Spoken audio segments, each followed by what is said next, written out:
नमः। उमामहेश्वराभ्यां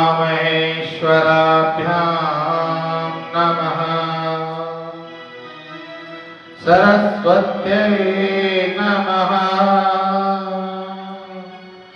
मातृपितृदेवेभ्यो नमः। अखण्डमण्डलाकारं व्याप्तं येन चराचरं तत्पदर्शितं येन तस्मै श्री गुरुवे नमः। वागार्थाविव सम्पृक्तौ वागार्थो प्रतिपत्तये जगतः पितरौ वन्दे पार्वती परमेश्वरौ। नीलाम्बुजश्यामलकोमलाङ्गं सीतासमारोपितवामभागं बाणौ महासायकचारुचापं नमामि रामं रघुवंशनाथम्।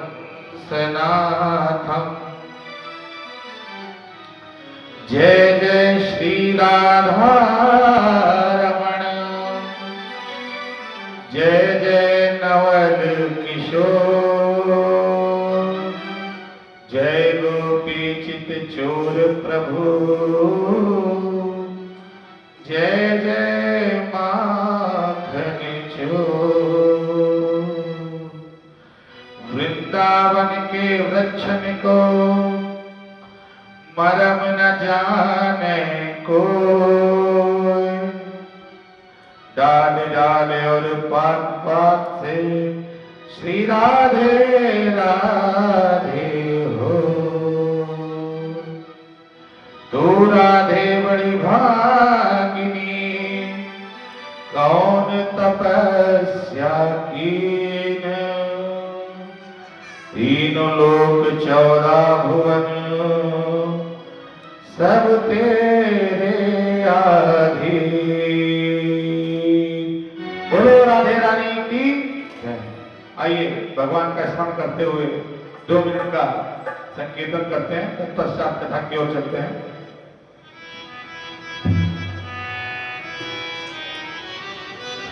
जय जय राधा रमण हरि बोल, जय जय राधा रमण हरि बोल, जय जय राधा रमण हरि बोल, जय जय राधा रमण हरि बोल।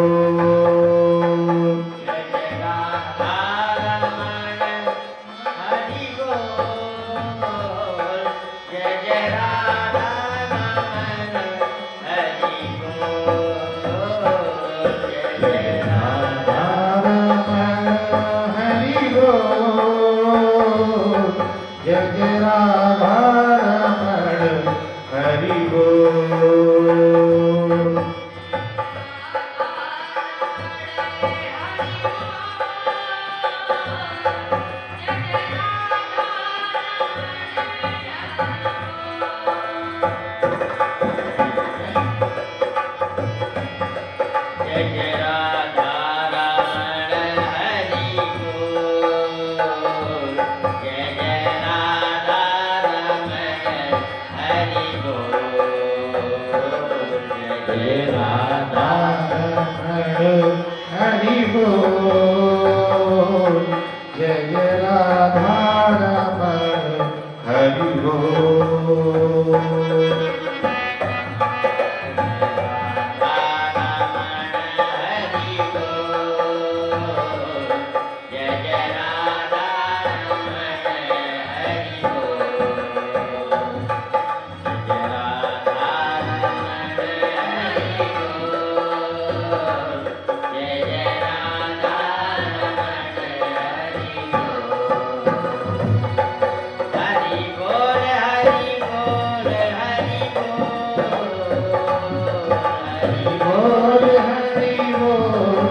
बोल हरि बोल हरि बोल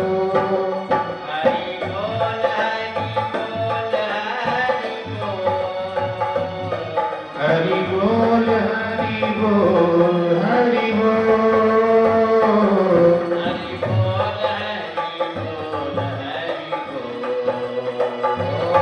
हरि बोल हरि बोल हरि बोल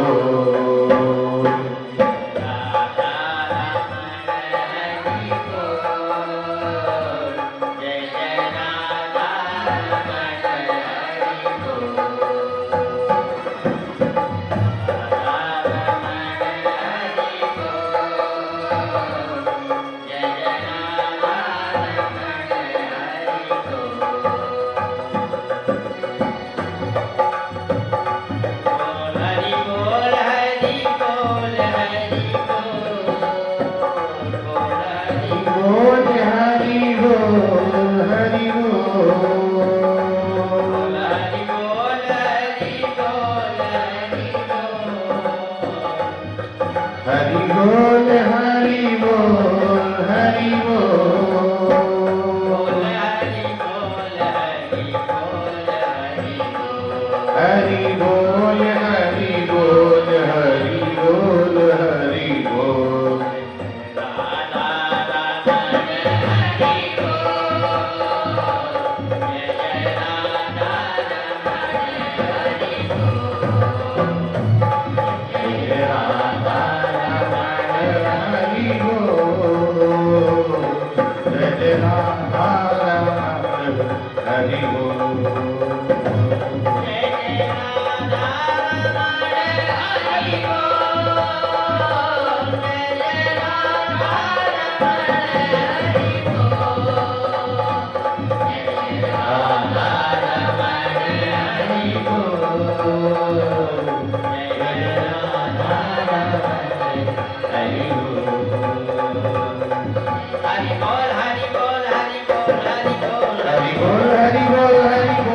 बोल हरि बोल हरि बोल हरि बोल हरि बोल हरि बोल हरि बोल हरि बोल हरि बोल हरि बोल जय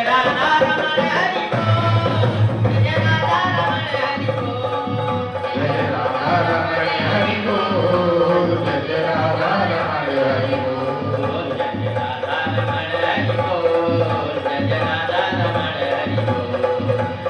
राधा रमण हरि बोल जय राधा रमण हरि बोल जय राधा रमण हरि बोल जय राधा रमण हरि बोल जय राधा रमण हरि बोल राधा रमण हरि बोल जय राधा रमण जय राधा रमण जय राधा रमण हरि बोल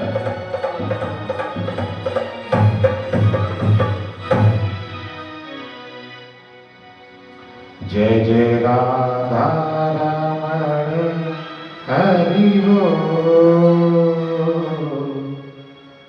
जय जय राधा रमण हरि बोल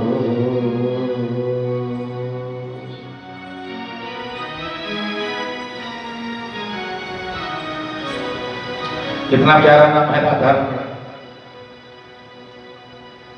कवि को वास्तविकता में मन से विचार करके स्मरण करके और इसका जाप करके देखें, बहुत ही आनंद आएगा, बहुत ही शांति मिलती है।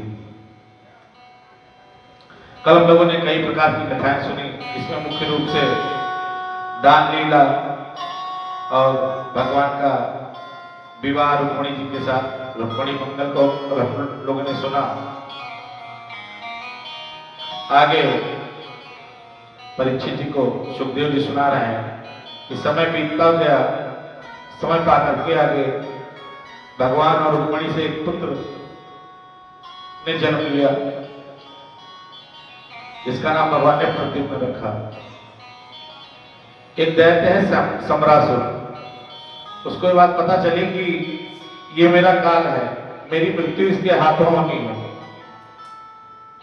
रात्रि में प्रद्युम्न सो रहे थे, छोटा सा बालक है, नवजात शिशु।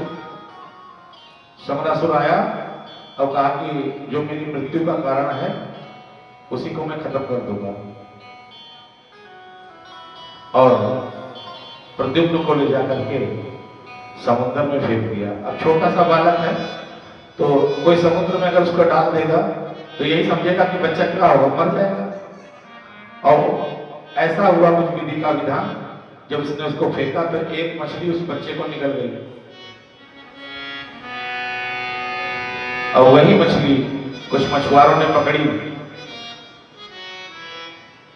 और समरासुर की रसोई में ले गए। और जो मछली को पकड़ चीरा उन्होंने तो देखा कि बहुत ही सुंदर शिशु उसके अंदर से निकला। महाराज के पास पहुंचे, कहा महाराज आज हम लोग मछली पकड़ के लाए थे और उसके अंदर से एक शिशु निकला है।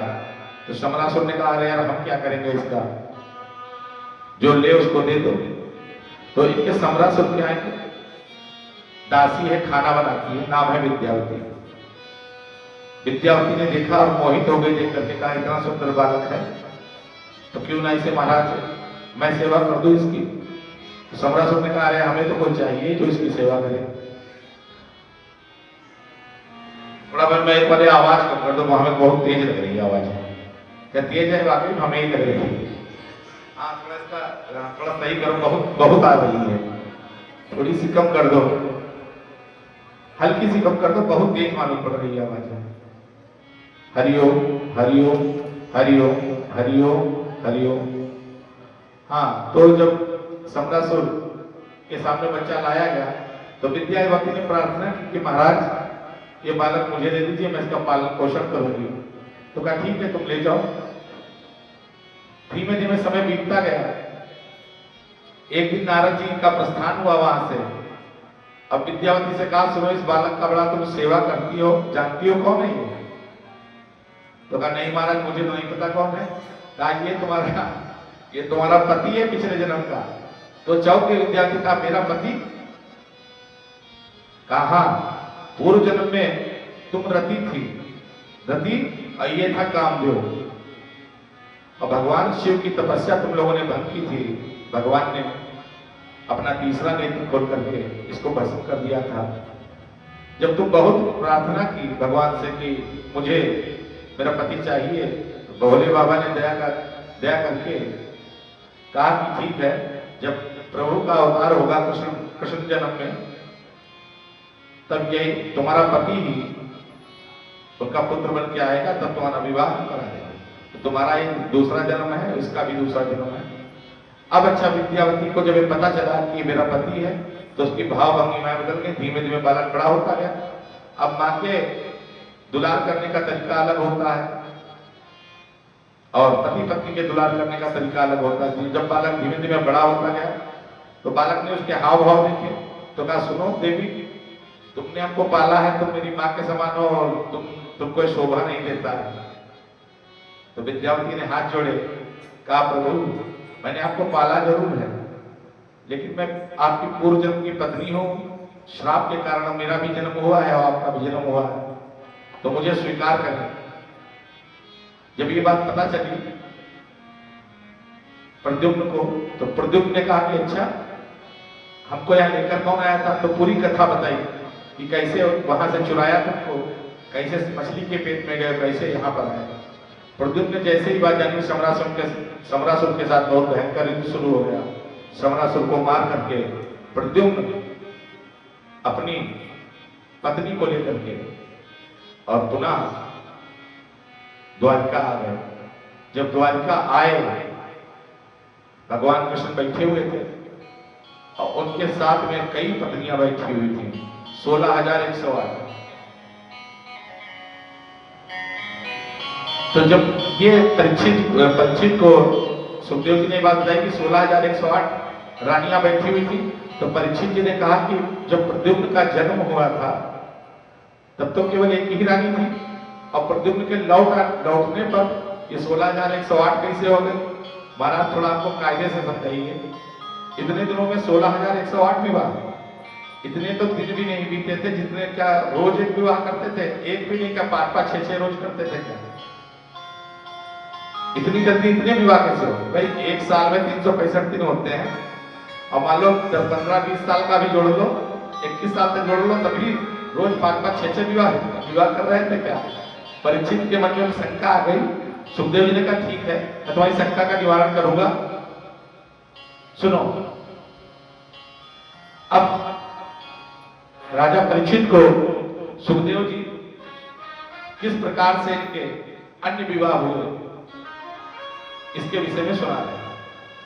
कहा सत्राजित नाम का एक राजा था, उसके पास स्मंतक मणि थी। स्मंतक मणि की विशेषता यह है कि वो प्रतिदिन 2 कुंटल सोना बनाती थी। अब 2 कुंटल सोना बनाती थी तो एक दिन द्वारिकाधीश बैठे हुए थे और राजा सत्राजित उनसे मिलने आ गए। जब सत्राजित मिलने आए तो मणि को पहन करके आए मिले।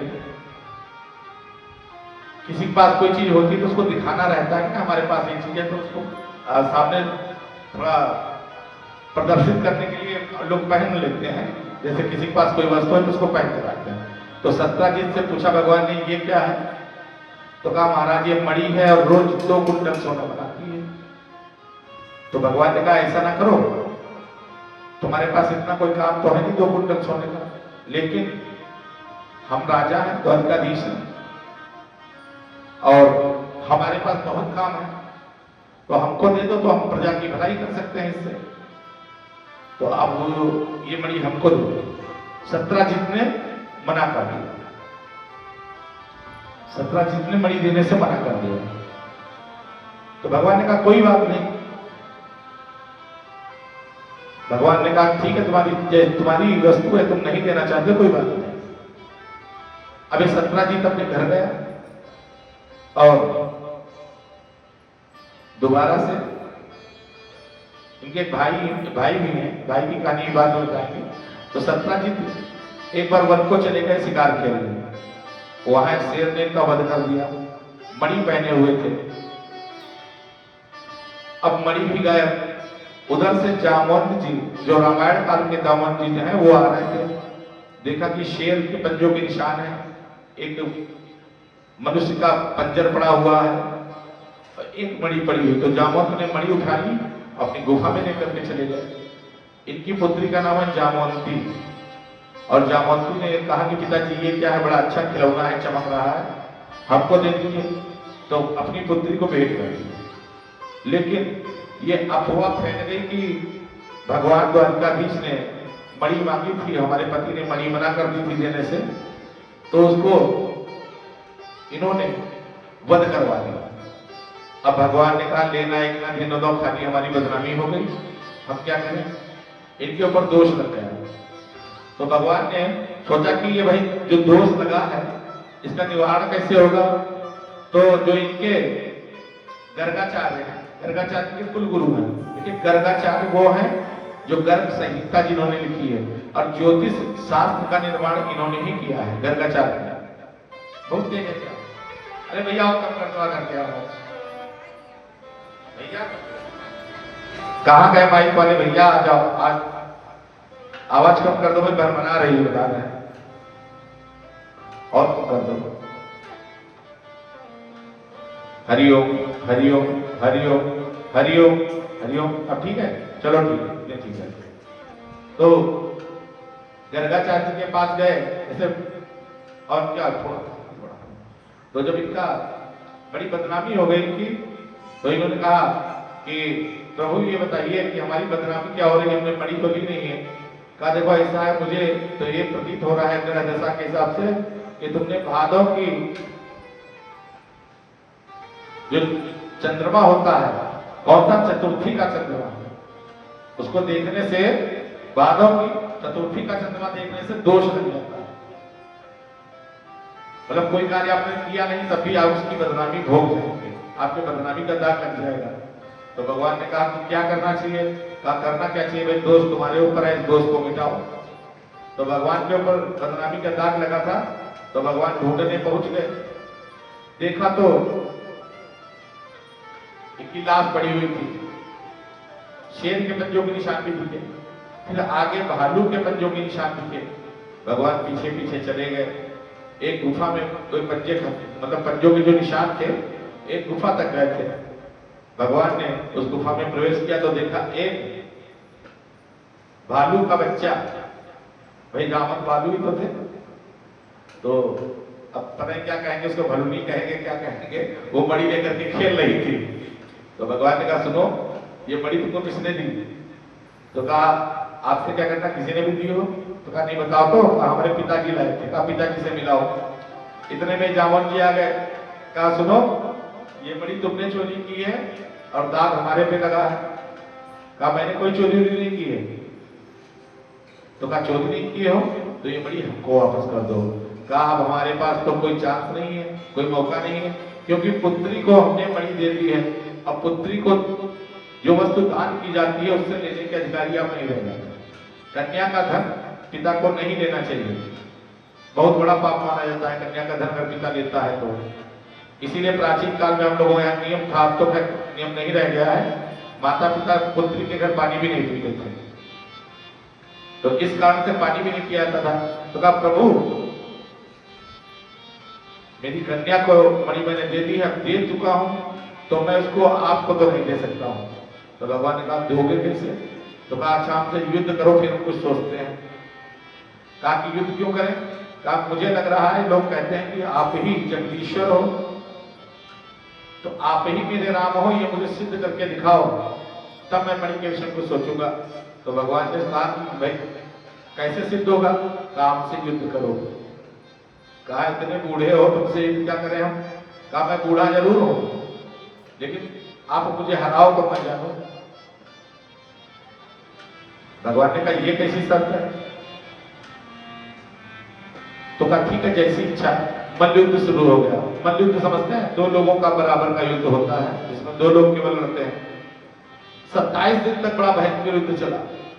27 दिन तक भगवान ने खूब मारा पीटा, खूब मारा पीटा। जब 28वें दिन बिल्कुल जामवंत की एक एक नस, एक एक अतड़ी पसरी सब ढीली कर दी, तब जामवंत ने हाथ जोड़ने का भगवान मैं आपको पहचान गया, आप ही मेरे प्रभु श्री राम हो, मुझे क्षमा कर दो। तो भगवान ने कहा तुमने कैसे पहचाना? कहा जब राम अवतार में आप का युद्ध चल रहा था, तो जब आपने युद्ध जीत लिया तब आप अयोध्या आए, तो आपने कहा मुझसे वरदान मांगो। तो मैंने आपसे कहा प्रभु मुझे वरदान तो नहीं चाहिए लेकिन मेरी एक इच्छा है। कहा क्या? आप मुझसे युद्ध करें। कहा ये इच्छा क्यों है? कहा मुझे अपनी बराबर क्या कोई टक्कर का योद्धा मिला नहीं जो मुझे हरा सके। ले देखे एक रावण था, तो उसे मैंने इसलिए नहीं हराया क्योंकि मुझे लगता था कि मैं अगर हरा दूंगा तो आप क्या करेंगे, तो मुझे कोई हरा नहीं पाया और मैंने किसी के साथ युद्ध नहीं किया। तो अब आप सबसे बलवान हो, आप लड़ना चाहो तो लड़ो। तो भगवान ने कहा देखो हम है मर्यादा पुरुषोत्तम और तुमने मेरा साथ दिया है और मैं तुमसे कैसे लड़ाई कर लूं, तो गलत बात है। लेकिन हाँ मैं कृष्ण अवतार में तुम्हारी इच्छा जरूर पूरी करूंगा। तो वही भगवान कृष्ण ने आज कृष्ण अवतार में जामवंत की इच्छा पूरी की और कुटाई कर करके कहा अब मणि लाओ। कहा प्रभु देंगे तो अब भी नहीं। तो कहा कैसे दोगे? तो कहा मणि बाई 1 get 1 का ऑफर चल रहा है, अगर मणि चाहिए तो मणि वाली को भी ले जाओ। भगवान ने देखा, कहा मणि वाली तो बड़ी भयंकर है और उसके इतने इतने बाल जमे हैं। भाई भालू कैसा होता आप लोगों ने देखा ही होगा। कहा कि इसके तो इतने इतने बाल जमे हैं, बित्ती बित्ती करके इसको कहाँ लेकर के जाए? भगवान कह रहे हैं शादी कर लो। जामवंत कह रहे हैं कि मणि तभी मिलेगी जब इसको ले जाओगे दहेज में मणि ले जाओ। तो भगवान ने कहा चलो ठीक है लेकिन एक शर्त है हमारी, इनको हम दूसरे महल में रखेंगे। तो कहा ठीक है वो आपकी हटक है, आपको जाने जैसा करना हो लेकिन इनको ले जाओ। तो भगवान का दूसरा पाणिग्रह जामवंती जी के साथ में हो गया। बोलो जामवंती के भगवान की जय हो। तो जामवंती को आराधित करने वाले भगवान जब घर ले गए तो ये मणि वही पहुंची भाई। तो सत्यजीत को बुलाया गया, कहा देखो तुम्हारी मणि ये है, अब तुमने हम पर दोष लगवाया था। ये बात तो गलत है ना। तो सत्यजीत मन में बहुत पछताया, लेकिन अब समस्या ये है कि जामवंती को घर कैसे देगा, क्योंकि जामवंती जो है बहुत बड़े बड़े बाल हैं, भालू की तरह है। तो जामवंती से भगवान ने रुक्मणी जी के पास गए, रुक्मणी जी से कहा कि भगवान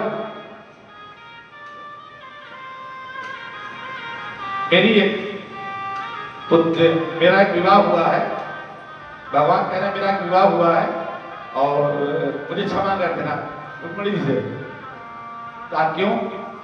कहा क्या करते हो, इतनी सुंदर ही थी, मुझे इतना मेरा मन आ गया कि मुझे विवाह करना पड़ा। कहा कितनी सुंदर थी? कहा तुमसे बहुत ज्यादा सुंदर है। जब से मैंने उससे शादी की है तब से मेरा तुम्हारे महल में आने की इच्छा नहीं होती है। और रोज भगवान जाकर के रुक्मणी से कहते हैं कि वो इतनी सुंदर है कि जब से मैंने उसको देखा है तुम्हारी याद भी नहीं आती है। रोज जा करके रुक्मणी जी से कहते हैं, रोज जा करके कहते हैं। अब सौकिया डांट तो वैसे भी बड़ा खराब होता है। रुक्मणी जी को गुस्सा आ गया, कहा मैं श्राप देती हूँ कि जो मेरी सौतन है वो मेरे बराबर की सुंदर हो जाए, मुझसे ज्यादा सुंदर ना लगे। अब जैसे ही रुक्मणी जी ने श्राप दिया वैसे ही क्या हुआ, जामवंती जैसी रुक्मणी जी थी वैसी हो गई। तो श्राप नहीं वरदान हो गया जामवंती के लिए। भगवान लेकर के आए, कहा ये तुम्हारी दीदी, इनके चरण स्पर्श करो। रुक्मणी जी ने देखा तो कहा तुम तो कहते मुझसे बहुत सुंदर है। तो कहा अगर पहले देख लेती तो बहुत सुंदर थी, लेकिन अब तुमने कम सुंदर कर दिया है। तो इस प्रकार से जामवंती के साथ दूसरा विवाह हो गया। सत्यजीत बड़ा पछताया, भगवान ने मणि तो वापस कर दी, लेकिन सत्यजीत ने कहा भाई मुझ पे कलंक लगा है, तो कलंक कैसे दूर हो? सबने बहुत कहा कि तुमने द्वारकाधीश को कलंक लगा दिया, इतना कहा माफी मांगो। सत्यजीत आया, कहा भगवान मुझे क्षमा कर दीजिए, मैं आपको मणि देना चाहता हूं, लेकिन मेरी एक इच्छा है, उसकी पूर्ति आप कर दें प्रभु। तो कहा बताइए क्या इच्छा है?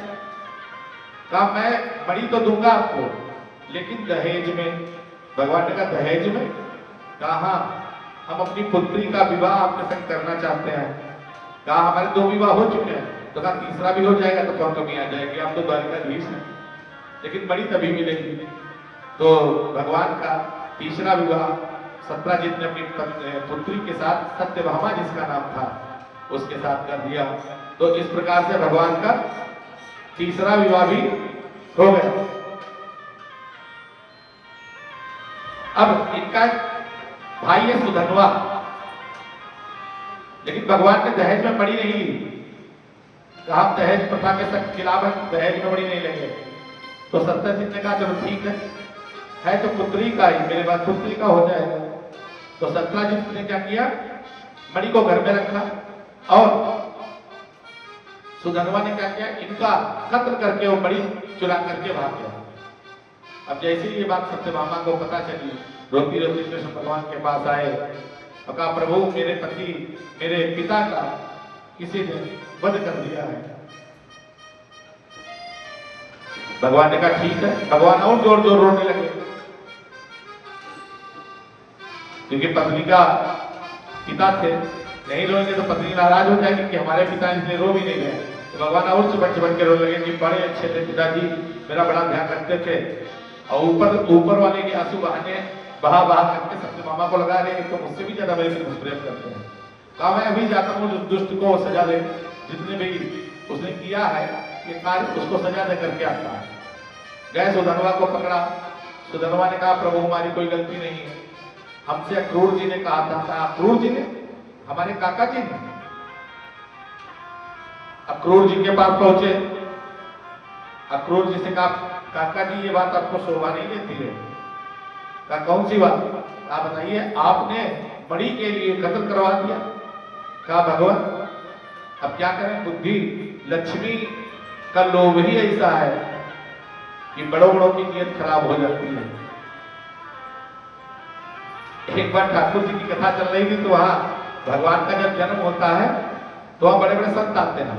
तो जन्म में क्या हुआ, पहले 10-10 रुपए की नोटें लुटा ली गई, तब साधु लोग बैठे रहे, फिर 20-20 की, फिर वहां बड़े बड़े मठाधीश आते हैं ना भगवान के जन्म में, तो एक जैसे एक कंपटीशन हो जाता है, किसी साधु ने 10 की गड्डी निकाली तो एक ने 20 की निकाल ली, एक ने 50 की निकाल ली। संत बैठे रहे चुपचाप साधु। फिर धीरे धीरे जब 100 की गड्डी निकलने लगी तो कुछ साधु का मन हुआ खड़े ही हो जाए तो ठीक है। उसके बाद में जो एक मठाधीश बहुत बड़े थे शंकराचार्य टाइप के, उन्होंने क्या किया 500 की गड्डी निकाली, तो वो भगदड़ मची वहां पर, एक दो के तो हाथ पैर टूट गए नोट लूटने के चक्कर में।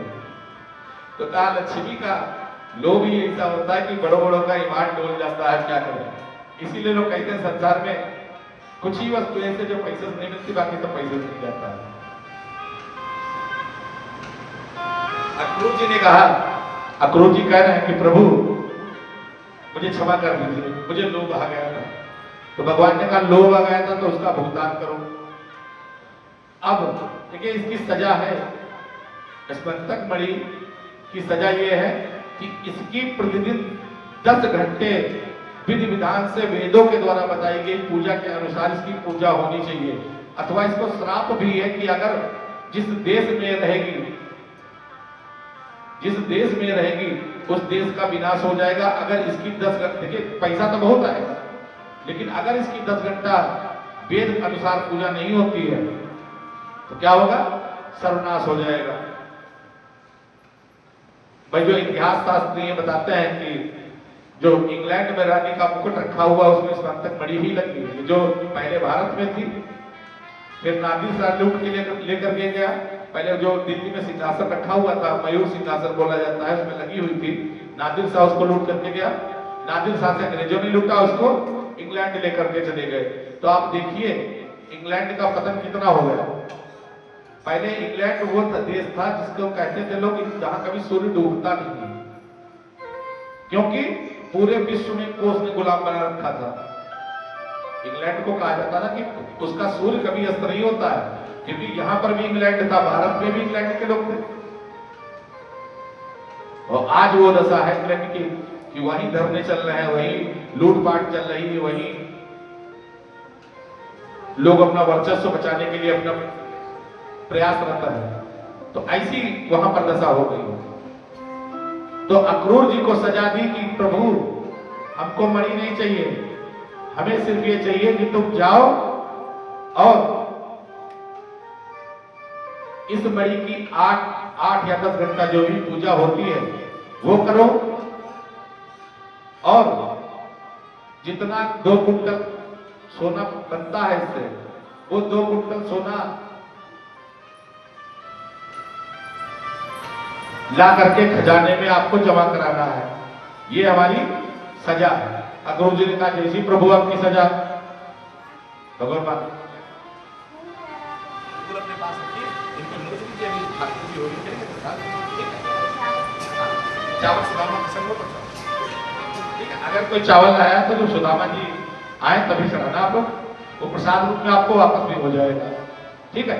देखिए सुदामा जी के जो तंदुल होते हैं, ठीक है, कहावत तो है मानो तो महादेव नहीं तो पत्थर तो है, तो ऐसा माना जाता है। जो सुदामा चरित्र की जो कथा होती है, इसके जो चावल होते हैं भगवान के भोग लगे हुए चावल होते हैं, इनको अपने अन्न भंडार में रखने से आपके अन्न भंडार की वृद्धि होती है, कमी नहीं आती है। तो आप लोग रखना, बाद में आपको प्रसाद रूप में चावल वापस भी हो जाएंगे।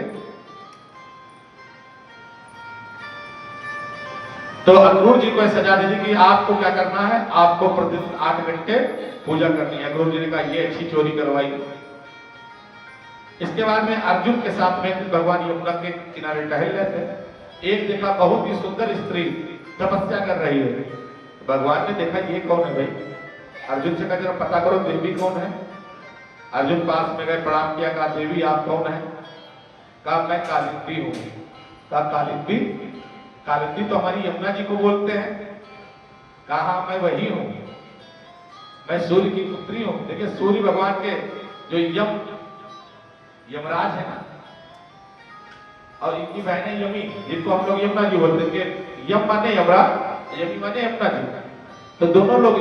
तो यमुना जी ने कहा कि मैं सूर्य पुत्री हूँ। तो कहा देवी तपस्या क्यों कर रहे हैं, आप तो खुद देवी हैं। कहा मैं प्रभु को पाने के लिए तपस्या कर रही हूँ।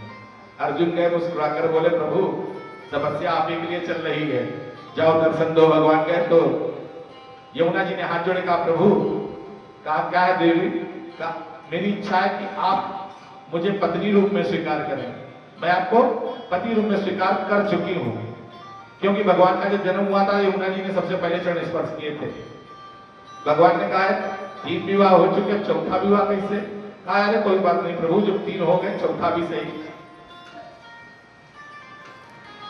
जैसे व्यक्ति, हम उस तुलना से तो नहीं कहेंगे, लेकिन जब कोई व्यक्ति क्या करता है, एक बार कोई चीज गलत काम कर ले तो कहे एक बार तो कर ही चुके हो, दोबारा फिर कर लो क्या होगा, दोबारा फिर कर लोगे क्या होगा। तो ऐसे व्यक्ति की आदत भी पड़ जाती है। तो कहा जब 2 कर लियो 3 कर लियो तो तुम तो द्वारिकाधीश हो, तुम्हारी कोई कमी थोड़ी नहीं है। तो भगवान ने कालिंदी माता के साथ में भी विवाह कर लिया। इस प्रकार से इनका चौथा विवाह भी हो। 5वां विवाह मित्र और अरविंद, ये बहन थी मित्र वृंदा, उन्होंने प्रस्ताव रखा। भगवान ने कहा चलो जब हो ही रहे तो एक और से मित्र वृंदा के साथ में विवाह कर लिया। अच्छा, छठा विवाह इनका फिर से मजबूरी में हुआ। एक राजा थे नग्नजीत। नग्नजीत राजा ने 7 बैल पाल रखे थे, इतने बड़े, इतने भयंकर भयंकर बैल। अब उनकी बहुत सुंदर पुत्री थी जिसका नाम था सत्या। तो राजा नग्नजीत ने शर्त रखी कि ऐसा पृथ्वी पर कोई वीर नहीं है जो मेरे 7 बैलों को एक साथ नाथ दे। भगवान ने कहा देखो हम क्षत्रिय हैं, हमारे सामने चुनौती ना रखो, हम चुनौती तुम्हारी पूरी कर देंगे लेकिन विवाह नहीं करेंगे। फिर कहा तो पहले चुनौती पूरी, पहली बात तो चुनौती पूरी नहीं कर पाओ। भगवान को क्रोध आया, भगवान ने अपने तुरंत 7 रूप बनाए और रस्सी पकड़ करके 7 बैलों को एक साथ नाथ दिया। यही से ही नाथा नग्नजीत तुरंत अपनी पुत्री को लेकर के आ गया। कहा ये क्या है? कहा प्रभु हमें पता था कि आपके अतिरिक्त कार्य कोई कर ही नहीं सकता है और मेरी पुत्री के लिए आपसे अच्छा कोई वर हो ही नहीं सकता, इसलिए मैंने शर्त आपसे रखी। अब चूंकि आपने शर्त पूरी की है इसलिए मेरी पुत्री को भी स्वीकार करें। भगवान ने कहा फिर से फंस गए। अब भगवान ने छठा विवाह भी कर लिया सत्या के साथ में। इनका अगला विवाह देवी भद्रा थी, उनके साथ हुआ 7वां विवाह। और 8वां विवाह एक जगह स्वयंवर में पहुंच गए, वहां मछली ऊपर चल रही थी, पानी में देख के उसका लक्ष्य भेदन करना था। भगवान बहुत बड़े धनुर्धारी भी, लेकिन धनुर्धारी केवल अर्जुन ही नहीं, अर्जुन से सब जितने भी धन देखे, भीष्म पितामह अर्जुन से अच्छे धनुर्धारी, भगवान कृष्ण भी उनसे अच्छे धनुर्धारी। लेकिन चूंकि अर्जुन को भगवान ने मौका दिया इसलिए नाम अर्जुन का जाता है। कर्ण की भी विद्या, धनु विद्या बहुत अच्छी थी, एकलव्य की भी बहुत अच्छी थी, द्रोणाचार्य तो उनके गुरु ही थे, तो ये सब अर्जुन से अच्छी विद्या वाले थे। भगवान ने उस मछली की आग का भेदन कर दिया और राजकुमारी लक्ष्मणा के साथ 8वां विवाह हो गया। इस प्रकार से भगवान के रजिस्टर्ड 8 विवाह हुए। लिखा पढ़ी वाले, लिखा पढ़ी में 8 विवाह हो गए। परीक्षित ने तुरंत प्रश्न कर दिया कि 8 हुए तो 16,100 कैसे हो गए? कहा अब सुनो। कहा एक बड़ा दुष्ट था भौमासुर। भौमासुर था, लेकिन भगवान की पत्नी भूमि भी है, पृथ्वी भी भगवान की पत्नी ही है। तो पृथ्वी माता से उत्पन्न हुआ था, भूमि से उत्पन्न हुआ था, इसलिए उसका नाम था भौमासुर। भौमासुर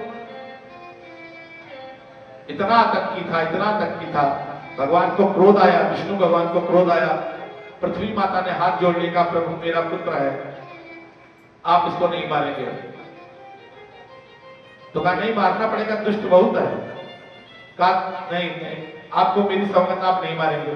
तो कहा तो ठीक है देवी, जब तक तुम नहीं कहोगी तब तक मैं इसका वध नहीं करूंगा। और आज वही भूमि का अवतार जो हुआ है वो सत्यभामा के रूप में हुआ है।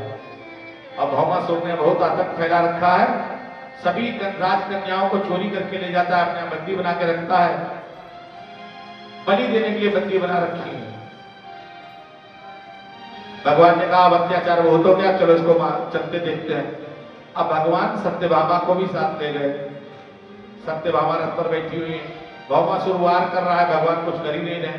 सत्यभामा कह रही है अरे प्रभु ये क्या कर रहे हो, वो तीर चला रहा, तीर नहीं चला रहे हो, तलवार चला रहा, तलवार नहीं चला रहे हो, गदा चला रहा है, आप खाली बचने का प्रयास क्या कर रहे हो, इसको मारने का प्रयास क्या नहीं कर रहे हो। तो कहा देवी मन नहीं है। और फिर वो बहुत जब उद्दंडता करने लगा तो सत्यभामा ने कहा सुनो इसको मारते का नहीं हो। तो कहा मेरी इच्छा थी कि आप अगर कहें तो इसको मार दूं। तो कहा मैं मेरे कहने का क्या तात्पर्य है, मैं साथ में आई हूं, इसका मतलब ये थोड़ी कि आपका कोई अत्याचार कर रहा है तो आप चलना नहीं। कहा नहीं कहोगी नहीं तो मारेंगे नहीं। और जैसे ही सत्यभामा ने कहा कि प्रभु इस दुष्ट को मारो, तैसे भगवान ने एक क्षण में उसका दुष्ट का विनाश कर दिया, भौमासुर का। तो सत्यभामा ने कहा प्रभु इतनी देर से मैं देख रही हूं यहाँ पर वार कर रहा था, आप बच रहे थे, मैंने एक बार कहा अपने इसको मार दिया, ये क्या है। कहा देवी बताए हम पर नाराज ना होना, तुम पृथ्वी देवी का अवतार हो और ये तुम्हारा बालक था। अब कोई माता अपने बालक को ये नहीं कह सकती कि इसका वध कर दो। तो आपका अवतार सत्यभामा के रूप में हुआ है और आपने मुझसे वचन लिया था कि जब तक मैं ना कहूं मेरे पुत्र को ना मारना, इसलिए जब मैं नहीं मार रहा था, लेकिन आज जब आपने कह दिया कि आप मारिए इसको, तब मैंने एक क्षण में इसका दुष्ट का विनाश कर दिया। सत्यभामा ने कहा ये अच्छी बात है, आप तो जन्म जन्म के छलिया हो, फिर से छल लिया मुझको। तो सत्यभामा थोड़ा क्रोधित तो हुई, लेकिन भगवान का कार्य तो हो ही गया। अब भगवान गए तो वहां 16,100 गोपियां जो राजाओं की लड़कियां बंदी गृह में बंद है, तो उनको छुड़ा करके लाए भगवान। अब ताले खोल दिया और सबसे क्या कहा कि आप लोग देवियों अपने अपने घर जाइए। तो लड़कियां कह रही कि प्रभु हम कहां जाए, ये बताइए कि हमको ये दुष्ट लेकर के आए, ये राक्षस है, इतने वर्ष इसने हमको कैद में रखा, अब हम घर वाले तो अपने घर में जाने नहीं देंगे क्योंकि हम राजकन्याएं हैं। जो भी देखेगा कहेगा कि राक्षस क्या रहकर है, हम भले पवित्र हैं लेकिन रह करके आई हैं, ये कलंक लग जाएगा। जैसे सीता माता थी रह करके ही आई थी, लेकिन कलंक लग गया, प्रजावासियों ने उनको क्षमा नहीं किया, अयोध्या वासियों ने। तो माता जब सीता माता को क्षमा नहीं किया था तो हमको क्षमा क्या करते। तो अब तो प्रभु ना घर के रहे, ना घाट के रहे, ना पिता के यहाँ जा सकते हैं, ना हमसे कोई विवाह करेगा। तो कहा तो देवी क्या करोगी। कहा प्रभु हम सभी आत्मदाह या आत्महत्या ही कर लेंगे और क्या करेंगे, हमारे आगे कोई उपाय नहीं बचा है। तो भगवान ने कहा नहीं ऐसा नहीं करोगी। तो कहा तो प्रभु हमारा वर्ण कर लीजिए, आप ही अपनी दासी बना लीजिए, वरना हमें आत्महत्या के अलावा हमारे पास कोई उपाय नहीं है। तो मान लीजिए कह रही है जो राजकन्याएं कह रही हैं, अरे जीवन है तेरे हवाले मोरलिया वाले, जीवन है तेरे हवाले मोरलिया वाले, जीवन है तेरे हवाले मोरलिया वाले,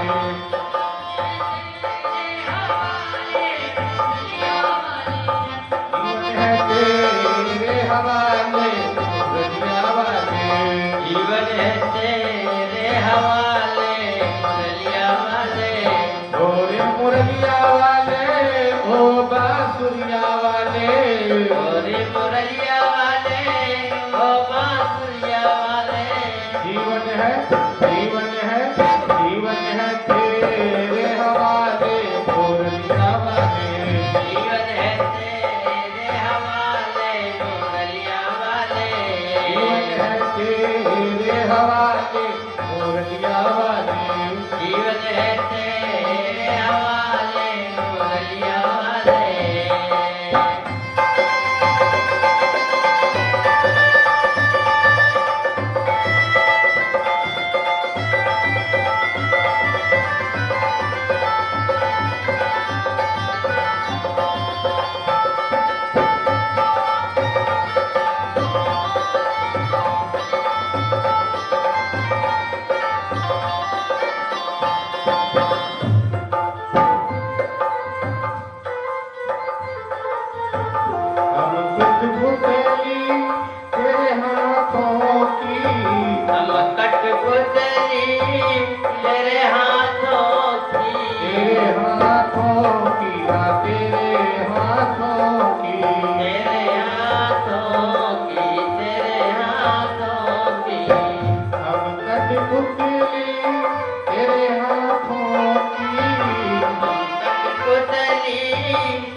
बातों की चाहे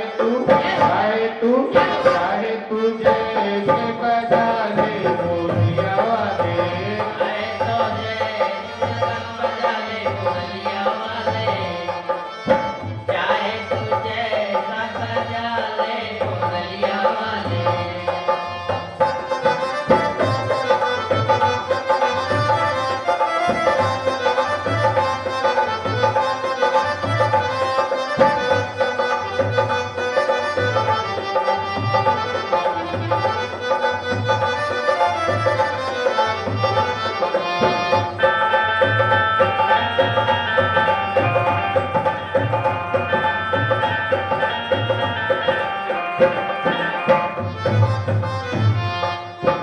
हम तो दीवाने तेरे मोहन तो दीवाने तेरे हम तो दीवाने तेरे मोहन तो दीवाने तेरे मोहन तेरे मोहन तेरे मोहन तेरे मोहन तेरे मोहन हम तो दीवाने तेरे मोहन तो दीवाने तेरे मोहन अब तो गले से लगा दे मोरिया वाले अब तो गले से लगा ले बोलिया वाले जीवन है तेरे हवाले मोरिया वाले जीवन है तेरे हवाले बोलिया वाले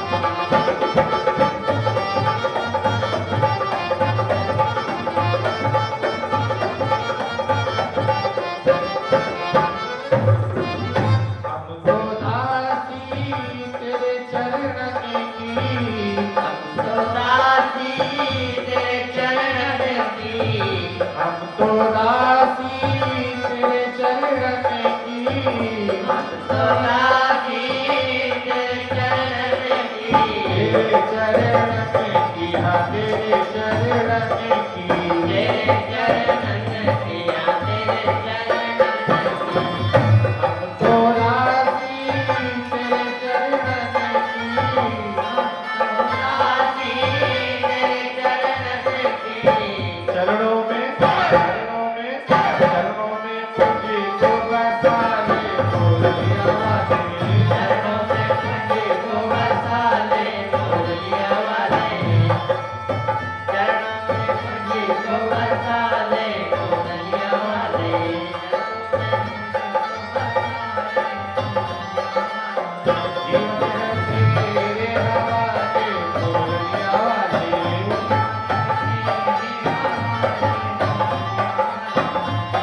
है तेरे हवाले बोलिया वाले जीवन है तेरे हवाले बोलिया वाले जीवन है तेरे हवाले बोलिया वाले जीवन है तेरे हवाले बोलिया वाले जीवन है तेरे हवाले बोलिया वाले जीवन है तेरे हवाले बोलिया वाले ए जीवन है तेरे हवाले बोलिया वाले जीवन है तेरे हवाले बोलिया वाले जीवन है तेरे हवाले बोलिया वाले जीवन है तेरे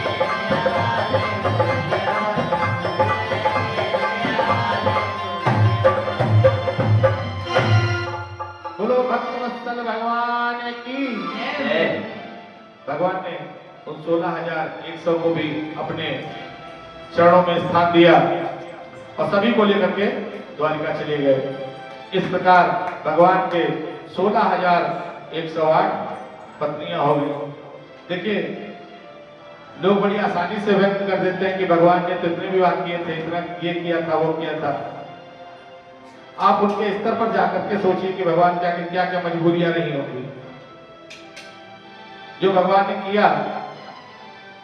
वो हम आप करने के योग्य भी नहीं हो, कर भी नहीं सकते। भगवान ने जान करके उनको शरण दी अपनी, क्योंकि जिसका कोई नहीं होता उसके भगवान होते हैं।